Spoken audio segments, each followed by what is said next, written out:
Hi there, and thanks for stopping on by, joining in on with the Rocky Mountain Raptor program.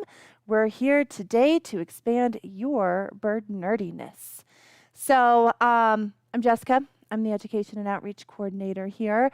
My job, my wonderful job that I get to do every single day, is to talk to people like you about birds. Terrible job, I tell you what. And here today, I'm actually wanting to talk to you about one of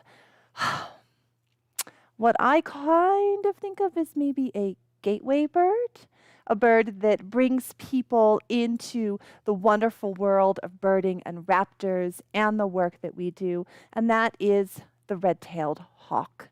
Now, red-tailed hawks are one of the most common species of raptors that can be seen basically around the world. These guys live everywhere and anywhere. And here in Colorado, they're extremely common. You'll find them in any kind of a habitat, really pretty much anywhere. Your neighborhoods, downtown Denver, there's red-tailed hawks living there. Forests, farmlands, open spaces, crowded spaces. If there's a place to lay eggs, build a nest, lay eggs, nice tree for that. If there's enough food to support them, they're going to live there. Red-tailed hawks are really tolerant of people, and so this makes them a wonderful way to really get introduced into raptors because they are so common and because they are so easy for you to get to see right out in your very own neighborhoods. Now, I know in my neighborhood, I have a nesting pair of red-tailed hawks. I see them often out soaring high, sometimes low, doing the pair together in the spring, flying and courting. I hear them screaming and calling when I step outside, and I love it. And the chances are you have a red-tailed hawk living in your neighborhood too. So how would you know?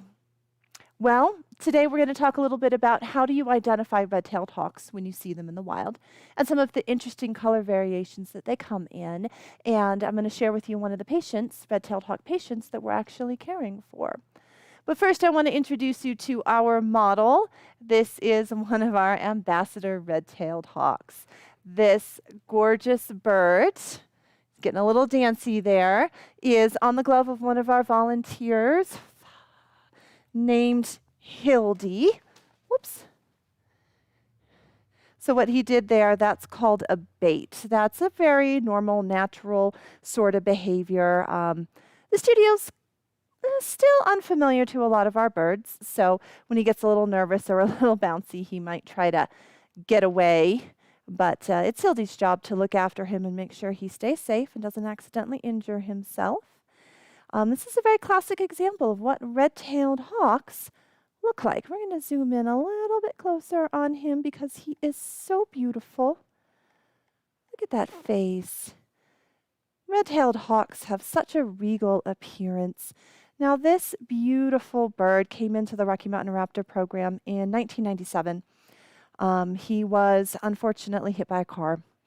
And far and away, that's really the most common injury that we see and we treat here, is raptors getting hit by cars. And here's a snack. Where's your snack? There it is. He's enjoying some rat today. A wonderful snack for him to rip and tear at and twist with his beak just like he would in the wild. Now, when he was hit by that car, he was hit on the left side of his head. And as he turns his head around, you might get to see that his eyes don't quite look the same.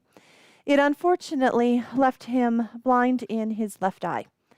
And for a hawk like this, vision is critically important for being able to successfully hunt.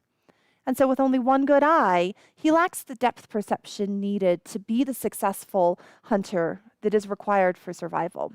And so for that reason, he stays with us as an ambassador. And obviously he's been with us for a long time. Wonderful bird, always a pleasure to work with him.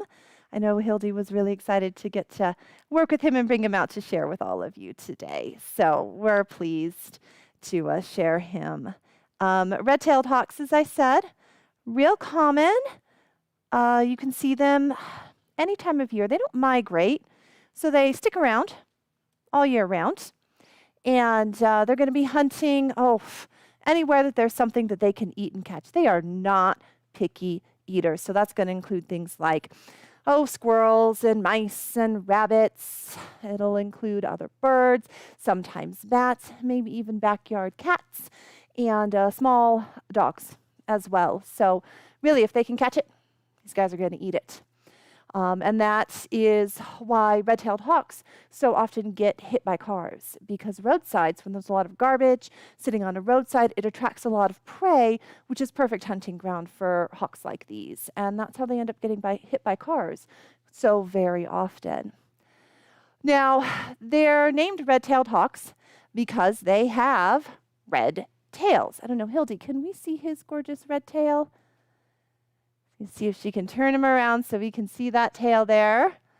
Get a nice view of him as he bends down and works so you can see that gorgeous brick red color there with a little black band on the tip. That is, of course, a classic way to identify a red-tailed hawk. But honestly, it's not always your best way, because not every red-tailed hawk actually has a red tail. What's going to be your most reliable indicator is a marking under the wings. And so on the leading edge of the wings, from between what would be the shoulder and the elbow, it's going to be a dark patch right here. And then there'll be some light, and then there'll be dark again. So think of it, there's 3 words in the name, red-tailed hawk. There's 3 colors underneath the wing, and that's how I remember it.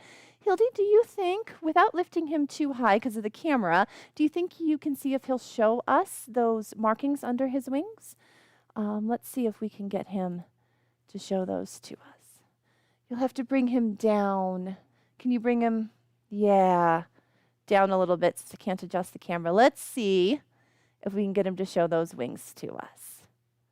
His balance is really good. Down a little bit more, Hildy. There you go. Okay, close enough. So that dark mark, I hope you guys got a chance to see that. So that's really your best indicator to be looking for red-tailed hawks. They will always have that dark mark, except when they don't. And that's the fun thing about red-tailed hawks, is they come in 22 different color variations. Here's some examples of some of the variety that they can come in. So the picture right down below me here in the corner, this is classic with that brick red colored tail. But if you look over here, it doesn't exactly look the same. This is another color variation of red tails. And then, of course, as you move around and look at all of these different pictures, you're going to see some of them are lighter, some of them are darker. Over in the this corner, all the way down in the very corner where there's 2 in the picture, those are actually babies. So we do get a lot of baby red-tailed hawks. They are gangly looking little things. But, you know, there's a lot of variation in red tails. So that red tail is a good indicator. Look for those patagial marks. Most birds that you're going to find in Colorado will have those 2 identifying features. They can be dark, they can be light though, and you're going to get some interesting varieties. So it's kind of fun to dive in and start learning, and a little challenging, all of the different variations of colors of red-tailed hawks. So this one that we have here is a kind of an intermediate. This is oh gosh, I don't know all my subspecies. Honestly, I struggle to tell them all apart. This is very classic of what they're going to look like in our immediate area. Let me jump up here. I'm going to adjust this camera so we can see him a little bit better, because now he's standing tall. So one thing you might also notice, if you look kind of right down at the belly, let me zoom in on this for you. There's another great marker for red-tailed hawks. We're going to look right here between the legs. Do you see there's some speckling? His is pretty light, but some of those can get pretty heavy. It's called a belly band, and it kind of goes from leg to leg, low across the belly. That belly band can be another really great indicator of red-tailed hawks. But again, there can be some variation. Sometimes that can be really heavy. Sometimes it can be really light. So another way you might be able to identify a red-tailed hawk, if you've ever been watching a movie and TV show or something, and they're showing a bald eagle flying across, and you hear that gorgeous scream, that descending cry, that's not the bald eagle. That is the red-tailed hawk. So you can kind of listen. It's an iconic sound that many of us might recognize. So you can listen for that sound too. Now, red-tailed hawks are one of the top 5 species that we see and treat here at the RMRP. Impact injuries, that really is the big thing. That's hit by cars and window strikes. They're a little energetic birds. They could be a little dancy about stuff. Sometimes, like kids, they get impatient and they just don't want to sit still anymore. So he gives us some great red-tailed dances, we call them. We do actually have a red-tailed hawk in-house right now. Here's his file. I just kind of wanted to share what's going on with him. This bird is relatively recent to us. Only came in, what was that date? March 19th. So this guy hasn't been with us terribly long. Unfortunately, it looks like he's got an old fracture to his right wing and then some additional right wing trauma and having trouble giving extension to that right wing. So, you know, we're monitoring him. We're working with him to see what we can do. We can't go back and do anything about that old fracture that's already healed. But if it's already healed, he might have been doing all right out in the wild on his own. So we're certainly hopeful. We always aim to get these birds back out into the wild.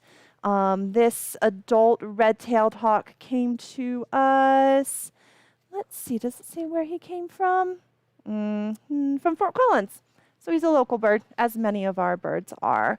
So we'll try to keep you updated on what's going on with this guy as things progress, and we are always hopeful, of course, to get him back out into the wild.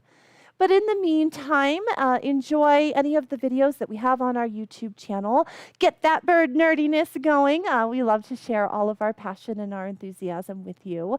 Thanks for meeting our red-tailed hawk. You may see others in some of our videos because we do actually care for 3 permanently disabled ambassadors. So this is just one of them. Keep visiting, keep checking back. You may get to meet the others as well.